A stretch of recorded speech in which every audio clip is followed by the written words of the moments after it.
Hey guys, welcome back to my channel. और आज की इस वीडियो में हम बात करने वाले हैं 3 बहुत ही ज़्यादा इम्पोर्टेंट कॉन्सेप्ट्स के बारे में जो आते हैं क्लास 12 के चैप्टर 1 के under, that is human geography, its nature and scope में। तो फर्स्ट हमारे पास है determinism, second we have possibilism और थर्ड में हमारे पास है नियो डिटर्मिनिज्म। तो इस वीडियो में हम यही 3 कॉन्सेप्ट्स जो है उनको अच्छे से डिस्कस करेंगे ताकि आपको यहीं से एक रिवीजन हो जाए। और इस वीडियो को एंड तक देखना। अगर आपको ये वीडियो पसंद आए तो प्लीज़ इस वीडियो को लाइक करें, शेयर करें और कमेंट करें। अगर आपने चैनल को सब्सक्राइब नहीं किया है तो प्लीज़ इस चैनल को सब्सक्राइब कर दें।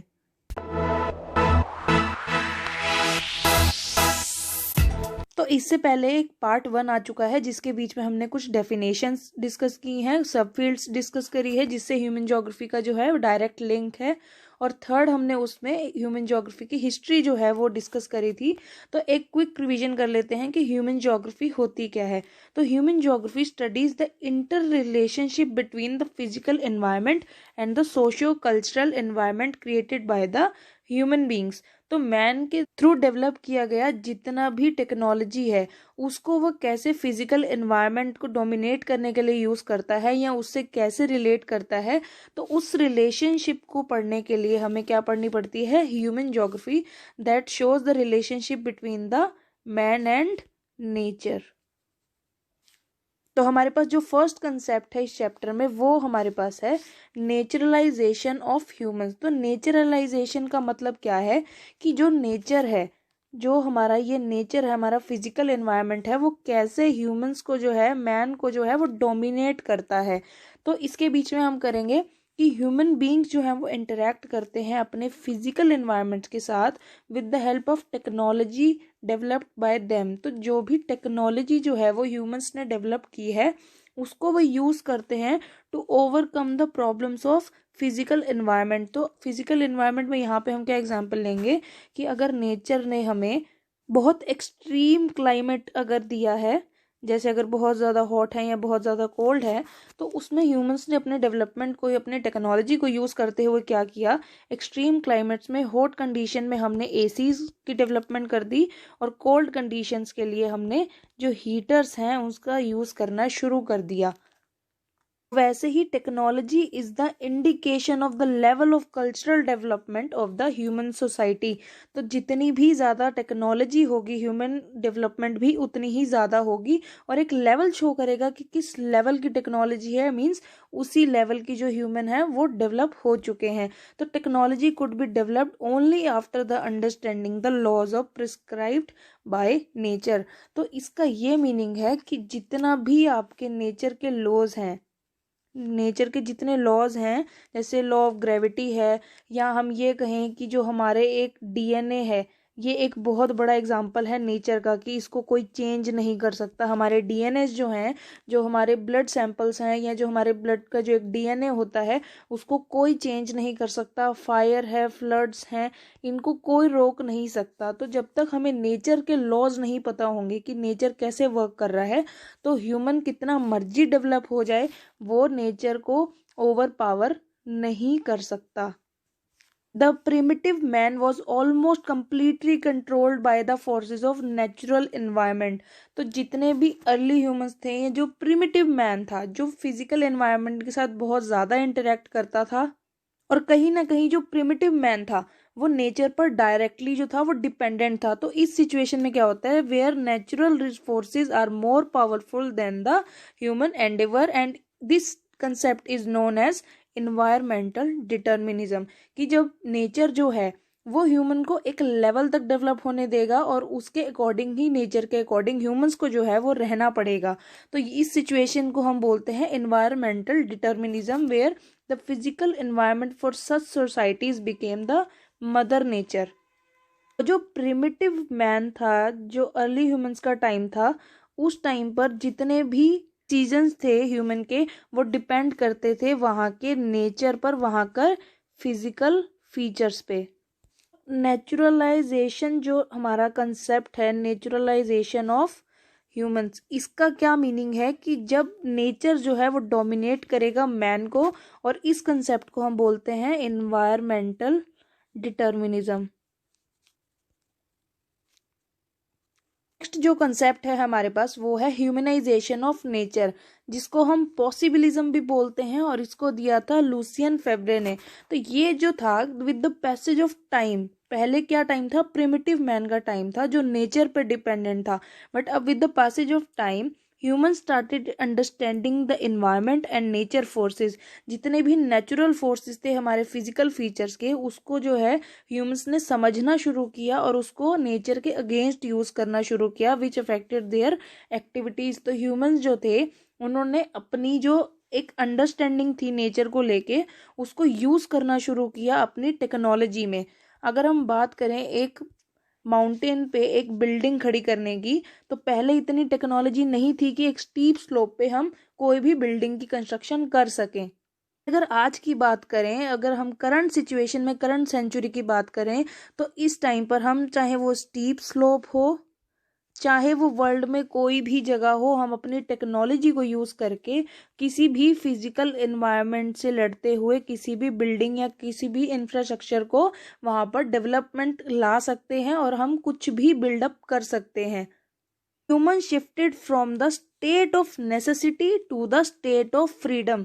तो जहां पर पहले ह्यूमन जो थे वो सिर्फ एक अपनी नेसेसिटी को पूरा करने के लिए कुछ भी चीज का यूज किया करते थे, सारे रिसोर्सेज का जो यूज है वो सिर्फ अपने डेवलपमेंट के लिए या अपनी नेसेसिटी के अकॉर्डिंग जो किया करते थे, आज उन्होंने उसी को स्टेट ऑफ फ्रीडम बना दिया कि they are free to use physical environment, कि वो किसी भी नेचुरल चीज का यूज करते हुए, उसके जो लॉज हैं उनको यूज करते हुए वो इजीली डेवलप हो रहे हैं, अपने टेक्नोलॉजी को भी इन्हांस कर रहे हैं। Started making better use of resources. तो जो भी रिसोर्सेज ऑलरेडी अवेलेबल थे, जो रिसोर्सेज हमारे पास नेचुरल रिसोर्सेज हैं वो ऑलरेडी अवेलेबल थे, बट उनका एक बेटर आउटकम निकालना शुरू किया ह्यूमंस ने, अपनी टेक्नोलॉजी को यूज किया अगेंस्ट द इन्वायरमेंट।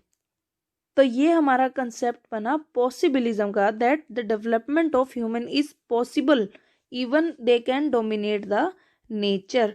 तो ये जो कंसेप्ट हमारा बनेगा ये बनेगा ह्यूमनाइजेशन ऑफ नेचर, कि यहाँ पर जो है वो ह्यूमंस ने नेचर को डोमिनेट करना शुरू कर दिया by using their technology.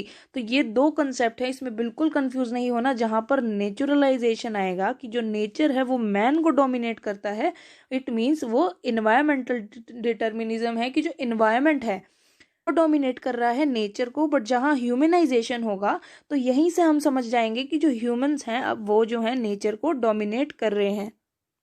Third concept है हमारे पास वो है नियो डिटर्मिनिज्म, जिसको हम स्टॉप एंड गो डिटर्मिनिज्म से भी जानते हैं, और इसको प्रेजेंट डे डिटर्मिनिज्म भी बोला जाता है। इट मीन्स कि जो प्रेजेंट सिनेरियो है उसमें जो सा जो एक कंसेप्ट है वो अप्लाई होता है वो है नियो डिटर्मिनिज्म, और इसको दिया था ग्रिफिथ टेलर ने।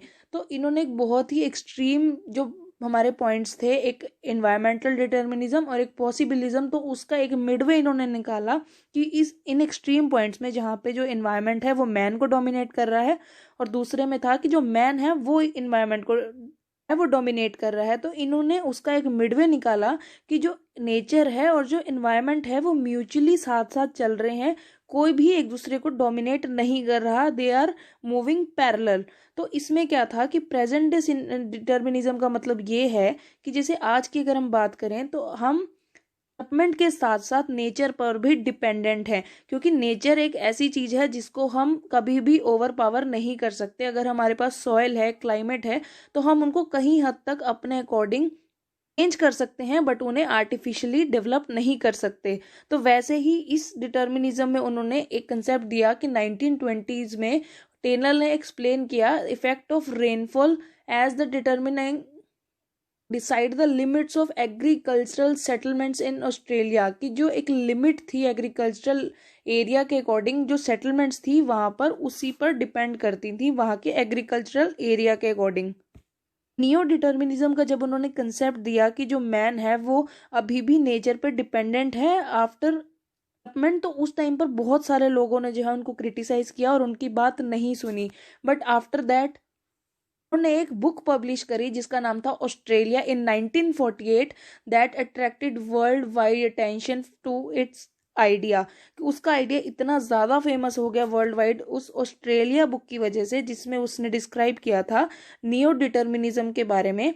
और he admitted the impact of nature और man but also recognize the human skill. उन्होंने ये नहीं बोला कि ह्यूमंस जो हैं वो डेवलप नहीं हो रहे, उन्होंने बोला कि हाँ जो मैन है वो भी डोमिनेटिंग है, वो भी पावरफुल है, बट हम इम्पैक्ट ऑफ नेचर को डिनाई नहीं कर सकते।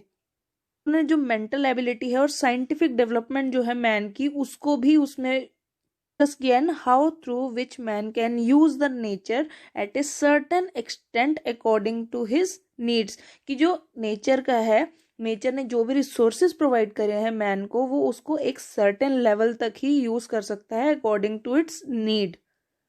कंसेप्ट को समझाने के लिए जो ग्रिफिथ टेलर थे हमारे, उन्होंने यूज किया स्टॉप एंड गो को समझाने के लिए हमारे रेड लाइट्स को, कि जो सिग्नल्स हैं रेड येलो एंड ग्रीन। तो यहाँ पर अगर हम देखें ध्यान से कि रेड येलो और अगर जो हमारे पास ग्रीन है, इसके बीच में उन्होंने कहा जो ग्रीन है इट मीन्स कि नेचर आपको ग्रीन सिग्नल दे रही है कि आप इजीली जो है वो डेवलपमेंट शुरू कर सकते हो।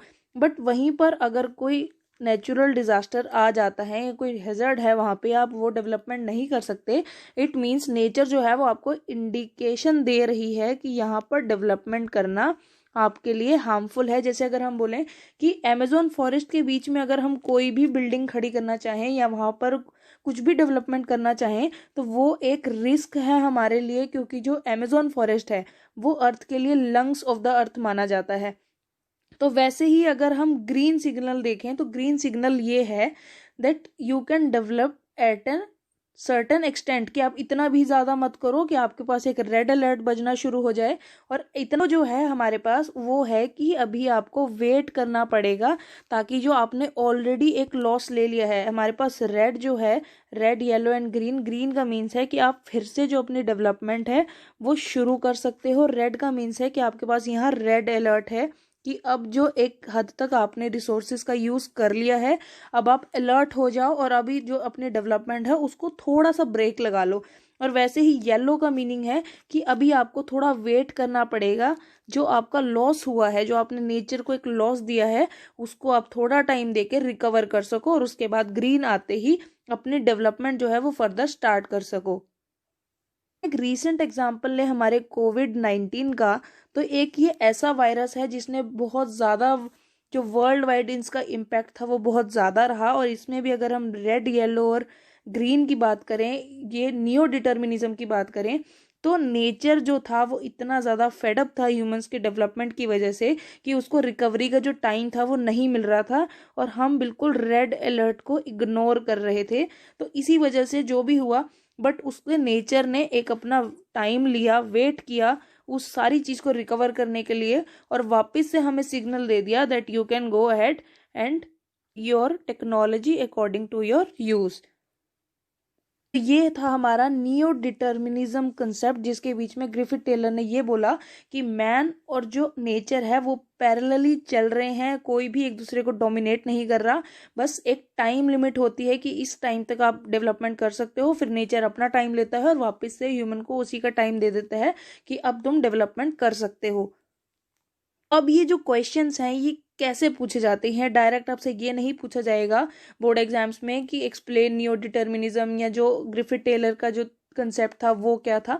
वो क्वेश्चंस कुछ ऐसे घूम के आएंगे। जैसे फर्स्ट क्वेश्चन की बात करें, how is the knowledge of nature important to develop the technology, explain with suitable examples. तो नॉलेज जो अर्थ की जो नेचर की है, इसमें क्या हो जाएगा, नेचुरलाइजेशन ऑफ ह्यूमन, की नेचर जो है उसकी नॉलेज होनी बहुत ज़्यादा ज़रूरी है अगर आपको डेवलपमेंट करनी है किसी भी टेक्नोलॉजी की। तो इसमें हमारे पास क्या कंसेप्ट लगेगा, एनवायरमेंटल डिटर्मिनिज्म वाला। तो वैसे ही सेकंड क्वेश्चन जो हमारे पास है उसमें है, give 3 examples to prove that technology can be developed after understanding natural laws. इसमें आप कोई भी 3 एग्जांपल्स देते हुए ये प्रूव कर सकते हैं कि कैसे जो टेक्नोलॉजी है वो डेवलप की जाती है by understanding the natural laws. तो इसके बीच में हम कुछ ऐसे एग्जांपल्स दे सकते हैं, जैसे नेचुरल लॉ में जो डीएनए है या इन्वेंशन ऑफ फायर हो गया, ये सब चीज़ें ये ऐसे एग्जांपल्स देके आप प्रूव कर सकते हो कि टेक्नोलॉजी भी जो है वो डेवलप की जा सकती है by having the understanding of natural laws. और लास्ट हमारे पास क्वेश्चन है, how does technology loosen the shackles of environment on human beings, explain with examples. तो इसमें है कि जो टेक्नोलॉजी है वो कैसे जो एनवायरनमेंट को है वो इम्पैक्ट करती है एंड ऑन ह्यूमन बींग्स। तो इसके बीच में आ जाएगा हमारा ह्यूमनाइजेशन ऑफ नेचर, की ह्यूमन की जो टेक्नोलॉजी है वो इन्वायरमेंट को कैसे डोमिनेट करती है, एक्सप्लेन विद एग्जांपल्स। तो इसमें आप वो सारे एग्जांपल्स दे सकते हो कि कहीं पर भी एक्सट्रीम क्लाइमेटिक कंडीशंस में भी आज ह्यूमन जो है वो इजीली सर्वाइव कर पा रहे हैं by using their technology. Last हमारे पास क्वेश्चन है, what is meant by naturalisation of humans and how it is different from humanisation of nature. तो इसमें बहुत सिंपल सा मैंने अभी बताया कि जो नेचुरलाइजेशन है इट मीन्स नेचर जो है वो ह्यूमंस पे डोमिनेट कर रहा है। अब इन्होंने डायरेक्ट नहीं पूछा कि क्या चीज है, इन्होंने क्या दिखाया, डिफरेंस बता दिया कि आप डिफरेंस बताओ कि इन दोनों में डिफरेंस क्या है। तो ह्यूमनाइजेशन हो गया जब ह्यूमंस जो है वो नेचर को डोमिनेट करते हैं। आज की इस वीडियो के लिए बस इतना ही। अगर आपको ये वीडियो पसंद आई हो तो प्लीज़ इस वीडियो को लाइक करें, शेयर करें एंड कमेंट करें। और अगर आपने अभी भी इस चैनल को सब्सक्राइब नहीं किया है तो प्लीज़ इस चैनल को सब्सक्राइब कर दें।